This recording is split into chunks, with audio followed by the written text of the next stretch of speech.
Professor Ford here. Just want to summarize the week real quick. First off, I hope everyone's having a happy Father's Day. I'm celebrating by wearing a Pokemon shirt that my children got me a couple years ago. I don't really understand what a Pokemon is or what it does, but I like the shirt nonetheless. Okay, so anyways, the first week of state and local government. I thought you did an excellent job answering the three questions. You did a great job bringing the readings into the discussion. My general rule, or I guess my general philosophy with the discussion boards is that I will weigh in if I think I have something particularly that could be particularly useful to weigh in. I will weigh in if there's a questions asked, or if there's some disagreement, or just if I think it will be useful. But overall, y'all did great. That first question about whether it's appropriate to hire lobbyists to lobby the state for state resources spurred a whole bunch of interesting answers. I thought two things stood out for me. One was the division. 50% of you, well, maybe it wasn't 50-50, but a good amount of you thought it was okay. A good amount of you thought it wasn't appropriate. But almost everybody thought that it works.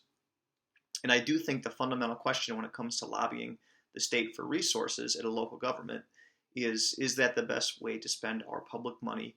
At the end of the day, are we going to get more resources because of us hiring this lobbyist than if we didn't? And that's a very, very hard question to answer.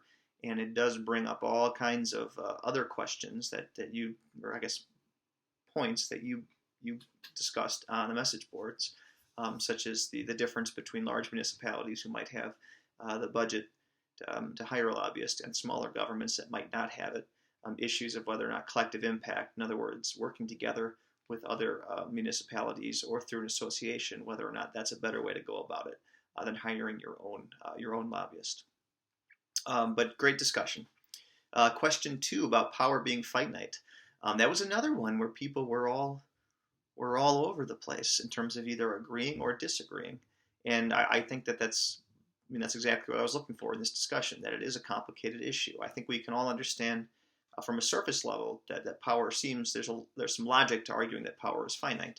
In other words, if the state used to do something and the local government now does it, well, right, the state lost some of the power, the locals gained some of the power. At the same time, as was brought up by a couple of you, there are constantly new powers that didn't exist over things that didn't exist before. So a lot of your kind of entrepreneurial policies create the need for oversight and create power where there was none before, suggesting that it's not finite, that there is new powers and more powers that can be created.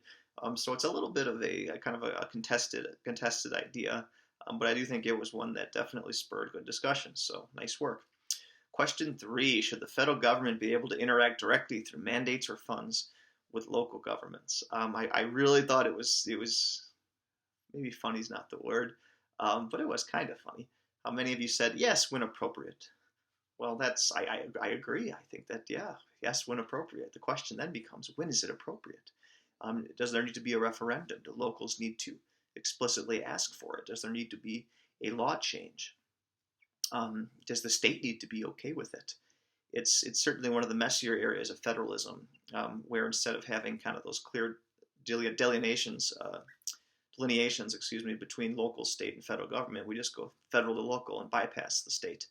I thought the example of the federal funding for the train in Wisconsin, the high-speed rail, that spurred a particularly interesting discussion, and there were several points of view, and I thought that they were all shared respectfully, which is awesome. See, we can disagree on policy and still have a substantive discussion about the ins and outs of federalism.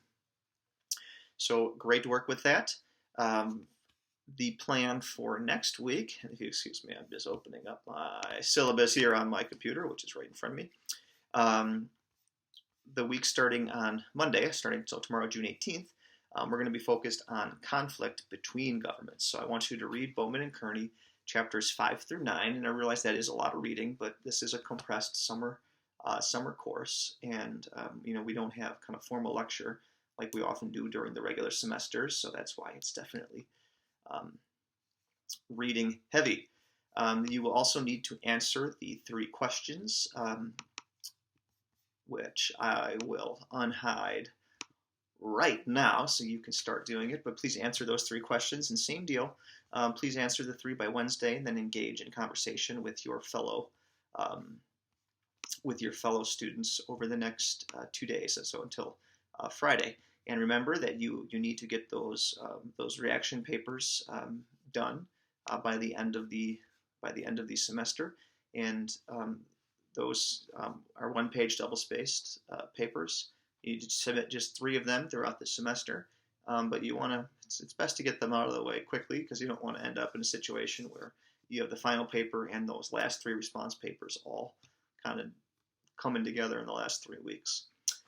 So with that, I hope that you are having a nice weekend. I hope that you're enjoying this class thus far, and I hope that you're staying cool if you happen to be here in the Midwest.